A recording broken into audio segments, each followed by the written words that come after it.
Hey everyone, it's Professor Davis. I want to go over Essay 4 and the workshops leading up to Workshop 4 that are due this week, including an extended deadline from last week, so that everybody is on track to get Essay 4 done by the deadline at the end of the semester. So let's start in Canvas by going to, not Screencast-O-Matic, Essay 4. It's 4 more pages, and it's an argumentative essay where you take a strong position on a debatable topic, something that people are currently debating,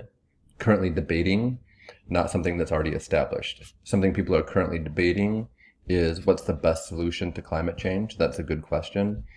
It's not a good question to ask, is climate change real? Because science has established, yes, it is. So this goes through the parts. Something that's different about this paper is that in the introduction, we need an inquiry question. Sometimes I call it a research question or just your focusing question or a question.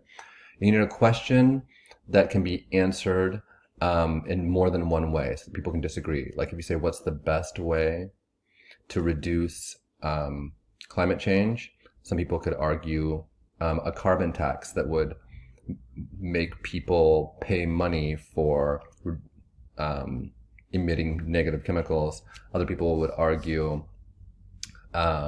electronic cars. Other people would argue wind power. So there's a lot of different answers that are competing for that. So you want your question to be open to more than one answer, and it should be asking a question that is debatable. You can pick any topic you want. It says technology up here, but it doesn't have to be about technology.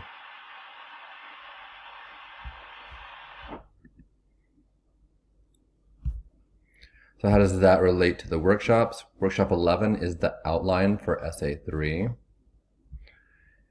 So the purpose is to help you start but not finish an outline for Essay 4.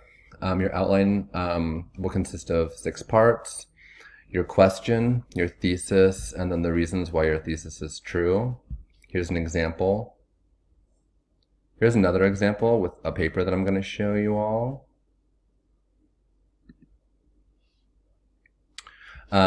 In this introduction here, in this outline here, the writer has their intro, which has their question, and their thesis right here. This is a little bit different than our workshop because our workshop breaks this down into 2 parts. It doesn't matter if this is 1 and 2 or just 1, as long as you have a good question and a thesis. The body paragraphs are reasons why your thesis is true or ways that your thesis is true. You're persuading the reader in the body paragraphs that your answer to the question is the best answer. And you're going to be using outside sources that you find on from the internet and academic databases to support your answers. These are all supported in the paper by ideas found in sources. So the body paragraphs say, 1 reason my claim is true, or 1 ethical concern about human reproductive cloning is whether or not it will produce genetic diversity. And then there's other problems with it. So this is in the body paragraphs. These are the reasons or ways that the thesis is true. Before the thesis, we're going to have a counter-argument paragraph. For now, we're just going to write counter-argument, and then for the conclusion, a sentence for now that draws attention to the importance of your topic and issue. Okay, that would workshop 11. Workshop 12, which is due this week, is the introduction for your essay, and the outline is a hook that focuses the reader's interest and attention in your writing. This could be a quote, an anecdote, humor, a startling statistic, challenging common knowledge, any of the things we talked about. After that, an introduction to your topic. After that, a new thing, we're going to have 2 quotes that disagree on your topic. And you're going to introduce each source and quote them. I'll show you below. that grounds your essay in research, and it shows the reader that there's disagreement about your topic. And then finally, after the 2 quotes, you need your thesis, your question and your thesis. Your question and your thesis, I have them highlighted in this example because you can take those from workshop 11. So workshop 12.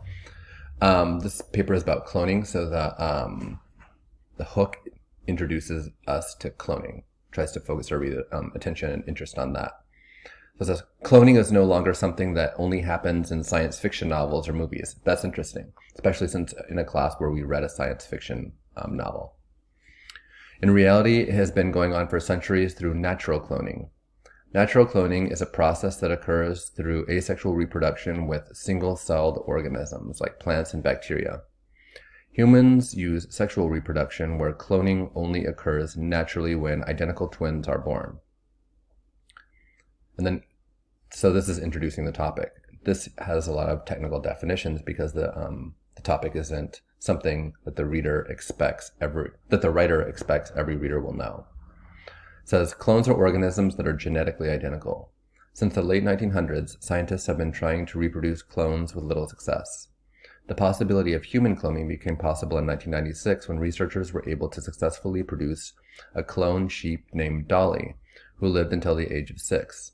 Dolly was the first mammal cloned from an adult somatic cell through the use of a process known as somatic cell nuclear transfer. Since Dolly's creation, researchers have cloned other animals such as cattle, pigs, mice, and so forth. Some researchers believe that successfully cloning animals opens up the possibility that the same can be done for humans. However, human reproductive cloning has not had much success due to it being a very controversial topic, with many of the concerns being focused on its ethics. In his article, Biblical Reasoning Against Human Cloning, Eugene C. Newman states, cloning must be opposed and banned for moral and ethical reasons. I personally would not choose a source that comes from, that's based on religion and instead of science. Nevertheless, Julian Savulescu, a philosopher and bioethicist, does not agree with the statement encounters in his article, The Ethics of Cloning, by saying that ultimately there may be situations that morally require the creation of a live human clone. And then this comes from workshop 11 from the outline. This debate raises the question, is human reproductive cloning immoral? Thesis, based on current research, I argue that human reproductive cloning is immoral due to the overwhelming ethical concerns. So this is a really good example where you have a small little hook. It's okay, it's not as good as a lot of yours have been in essay 2 and 3 in particular. And then you have introduction to the topic.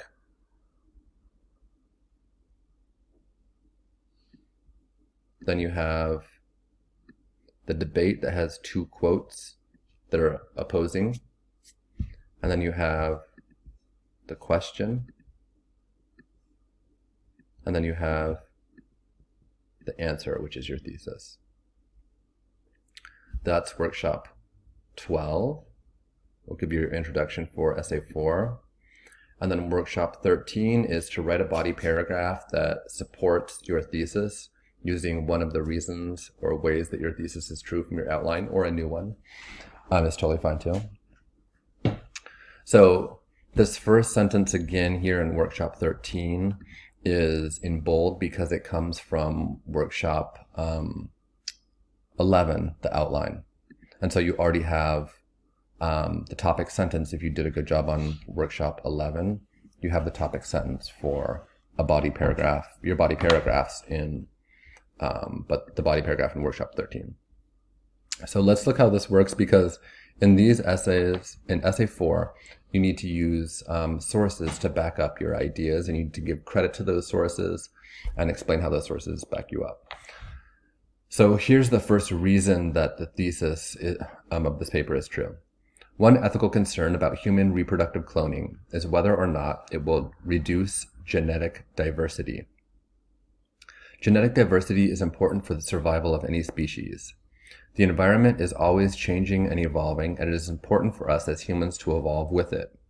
It also makes us less susceptible to some inherited disorders. Some people are born with inherited traits that allow them to be resistant to certain diseases and illnesses. And if we were all cloned as a society, we would risk going extinct due to the lack of genetic diversity. An example would be if a major outbreak occurred. If there were clones, the chances of extinction would increase because everyone's genetic makeup would be the same, decreasing our chances of survival. Genetic diversity is important because it strengthens our population by increasing the likelihood that some of us will survive in the case of a major outbreak and/or plague. I seriously randomly picked this. I did not even think of this. The President's Council of Bioethics states that, quote, genetic uniqueness is an important source of our sense of who we are and how we regard ourselves, unquote. We are all born with a unique set of genes, and that uniqueness is threatened by human reproductive cloning. So this paragraph says that one reason the thesis is true is that in terms of human survival, a species survival, cloning is negative because it reduces genetic diversity. And genetic diversity is important because it helps us adapt to new environments and new conditions. So this is an example of what the body paragraphs in general will look like. Workshop 14 is also a body paragraph, so it will be similar to this. Workshop 15 is a different kind, it's a different part of the essay that we haven't talked about called the counter-argument. And I will make a video going over that, but I already created an example in Canvas to show what that looks like. So this has been a real quick overview of Essay 4, Workshop 11, 12, and 13. If you have any questions about any of those, reach out to me through Canvas, and I will be glad to answer them there. In addition, if you want to schedule office hours through Zoom, if you can't make my normal office hours, again, reach out through Canvas, and I will contact you that way. I'll contact you, set up something through Zoom. I hope everyone is safe and well, and I will be in touch with you all shortly.